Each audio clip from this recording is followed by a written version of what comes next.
জনাব এটিএম আজহারুল ইসলামের রিভিউ থেকে উদ্ভূত আপিল মামলার শুনানি শুরু হয়েছে।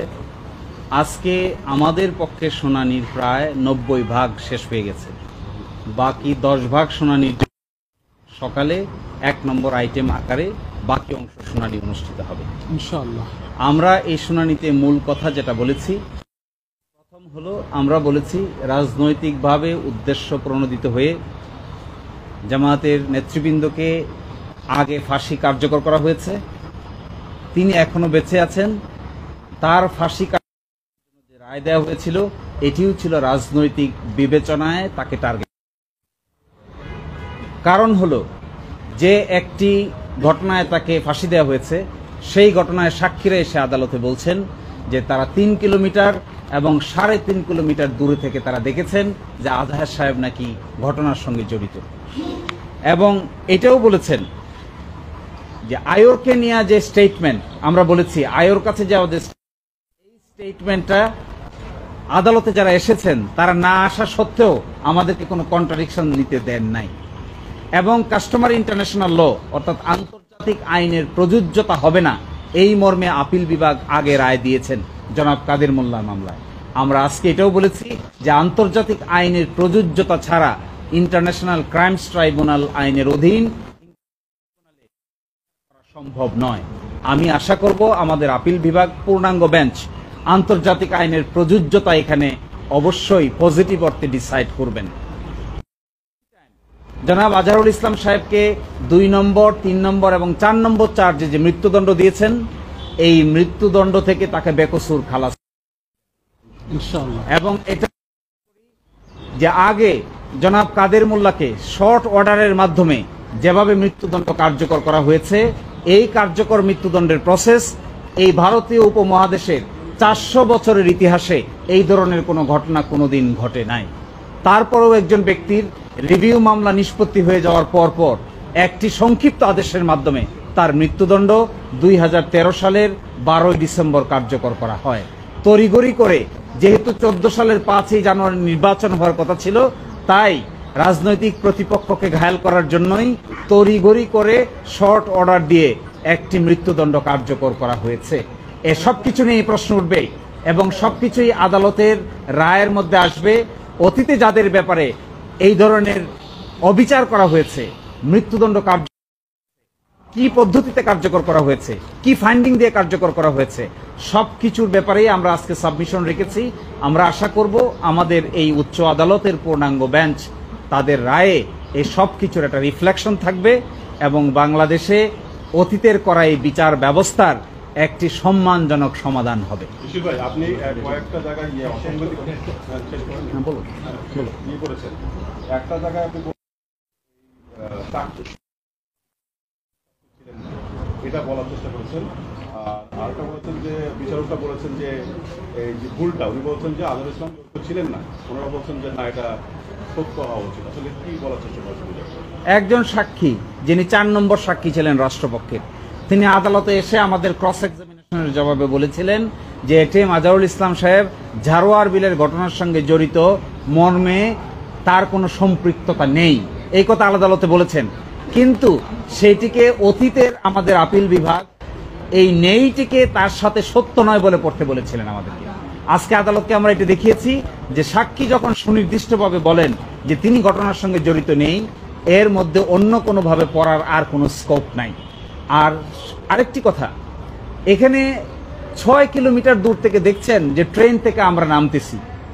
আপনাদের কি মনে হয় যদি কোনো যন্ত্র ছাড়া 6 কিলোমিটার দূর থেকে কোনো মানুষ দেখতে পারে কোনো মানুষ ট্রেন থেকে নেমেছে কিনা, কাউকে গুলি করেছে কিনা, কাউকে অ্যাটাক করেছে কিনা? অথচ আগে কোনোদিন চিনে না, জীবনে কোনোদিন দেখা হয় নাই, ওই দিনেই প্রথম 6 কিলোমিটার দূর থেকে আইডেন্টিফাই করে ফেলে। আমরা বলেছি এইগুলো শুধুমাত্র বায়োনিক আই দ্বারাই সম্ভব, বাস্তবে কোনো মানুষের পক্ষে এই ধরনের কাজ করা সম্ভব না। আমরা দেখলাম এই মামলার প্রথমবারের মতো আপনি স্কাইপ ক্যালেন্ডারটার বিষয় আনলেন, একই সাথে শুভরঞ্জন বালির বিষয়টা আপিল বিভাগে এর আগে এই প্রসঙ্গগুলো কখনো তোলাই যায়নি। এই প্রথমবার আনার পর আপিল বিভাগ বিষয় প্রকাশ করেছে। আমি কি বলতে চেয়েছিলেন? আমি স্কাইপ কেলেঙ্কারির কথা বলতে চেয়েছি যে স্কাইপ কেলেঙ্কারির সকল ইমেল, সকল অডিও ডকুমেন্ট এবং সকল পত্রিকার রিপোর্ট, সবকিছুই আমরা দেশি বিদেশি রিপোর্ট আদালতের সামনে উপস্থাপন করেছিলাম। তখনকার দিনের ট্রাইব্যুনাল আমাদেরকে এই সমস্ত বিষয়ের উপর আর্গুমেন্ট করে বলছেন যে এগুলো আদালতের দেখার বিষয় নয়, অথচ এখনো পর্যন্ত সেই ইমেল কমিউনিকেশন, সেই অডিও স্ক্রিপ্ট এবং সেই আন্তর্জাতিক এই রিপোর্ট ইকোনমিক্স থেকে সব জায়গায় রিপোর্ট হয়েছে, এগুলো সবই আমাদের কাছে রক্ষিত আছে। যদি এমন হয় মাননীয় আপিল বিভাগ এগুলো দেখতে চান, প্রয়োজন সাপেক্ষে আমরা আপিল বিভাগকে এগুলো দেখাবো। আর দ্বিতীয় কথা আমি বলেছিলাম, সুকরঞ্জন বালিকে আদালতের সামনে থেকে একটি সাদা মাইক্রোবাসে করে আইনজীবীদের সামনে থেকে জোর করে ধরে নিয়ে যাওয়া হয়, তাকে পরে ভারতে পাওয়া যায়, ভারত থেকে তাকে সাজা দেওয়া হয়, সেখান থেকে তিনি বাংলাদেশে এখন বাড়িতে বসবাস করছেন। আমরা বলেছি এগুলো প্রমাণ করে যে ওই ট্রাইব্যুনালে যে বিচার হয়েছে তা সব কিছু হয়েছে অসৎ উদ্দেশ্য প্রণোদিত এবং কতিপয় নেতৃবৃন্দকে সাজা দিয়ে রাজনৈতিক উদ্দেশ্য হাসিল করার জন্যই এই সমস্ত কাজ করা হয়েছিল। মেলা ফাইডি ছিল। যে আইনটা আছে সেটার সাথে আমাদের যে আইনের উপর কতটুকু প্রভাব ফেলেছিল, আপনি কোর্টকে জানতে চেয়েছিলেন, আপনি কোর্টকে গিয়েছেন, কি বলছেন? আমাদের যে আইন 1973 এর আইন আমরা বলেছি, এই আইন তৈরি করা হয়েছিল 195 জনের বিচার করার জন্য, যারা পাকিস্তান আর্মি ছিলেন এবং যাদেরকে আইডেন্টিফাই করা হয়েছিল, কিন্তু ত্রিপক্ষীয় চুক্তির মাধ্যমে এই সমস্যার সমাধান করা হয়েছে। কিন্তু আজকে যাদেরকে সিভিলিয়ান আকারে ট্রাই করা হয়েছে, বিচার করা হয়েছে, অন্যায়ভাবে নতুন করে সাক্ষী তৈরি করে নিজের মতো করে ডকুমেন্ট তৈরি করে, আমরা বলেছি এটা সম্পূর্ণভাবে শুধুমাত্র রাজনৈতিক প্রতিপক্ষকে ঘায়েল করার জন্যই এই ধরনের উদ্যোগ নেওয়া হয়েছে। শিশির ভাই, আপনি একটি জায়গায় একটি রেফারেন্স এনেছিলেন ম্যাডাম জাস্টিস জিনাতারা ম্যাডামের বিষয়। তিনি এই রায়ের পর্যবেক্ষণ বা রায়ের জায়গায় তার অবস্থান কি করেছিলেন? তিনি স্পষ্ট করে বলেছেন চার্জ নম্বর 2 এবং 3-তে যে ধরনের সাক্ষীর উপর ভিত্তি করে এখানে মৃত্যুদণ্ড দেওয়া হয়েছে, তিনি বলছেন এই ধরনের সাক্ষীকে মোটেও বিশ্বাস করার সুযোগ নাই। 3 কিলোমিটার দূর থেকে যে দেখতে পায় তাকে আমি কি করে বিশ্বাস করি। তিনি এটাও বলেছেন যিনি 6 কিলোমিটার দূর থেকে লুকিয়ে থেকে দেখতে পায় তাকে আমি কি করে বিশ্বাস করব। যিনি নিজের সন্তানের নাম বলতে পারেন না, তার সন্তান কয়জন এটাও বলতে পারেন না, কিন্তু তিনি আসামির নাম বলেন, তাকে কি করে আমি বিশ্বাস করব।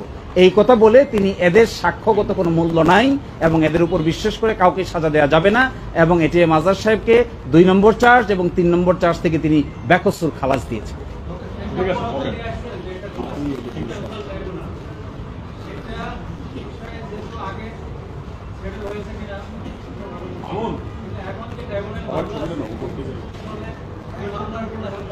না, এই মামলা কোনো হ্যাম্পার হবে না, কারণ আপনারা জানেন যে 1973 সালের এই আইনের এই ডিফিকাল্টির কারণে সংশোধন করা হয়েছে। এই আইন সংশোধন করে ক্রাইম এগেনস্ট হিউম্যানিটি সংজ্ঞার মধ্যে ওয়াইড স্প্রেড এবং সিস্টেমেটিককে অ্যাড করা হয়েছে। ফলে এখনকার যে আইনের বিধান আছে এই বিধানে আন্তর্জাতিক মানের কোনো ঘাটতি নাই, কিন্তু অতীতে যা ছিল আমরা সেটাই আর্গুমেন্ট করেছিলাম যে ওয়াইড স্প্রেড এবং সিস্টেমেটিক অ্যাড করা হোক। উচ্চ আদালত তার এইটার ব্যাপারে উচ্চ আদালত তার অবজারভেশন দেখ, কিন্তু উচ্চ আদালত বলে দিয়েছেন আন্তর্জাতিক আইন এখানে প্রযোজ্য হবে না, কিন্তু এখনকার আইনে আন্তর্জাতিক আইনের প্রযোজ্যতা সংশোধন করা হয়েছে। Thank you.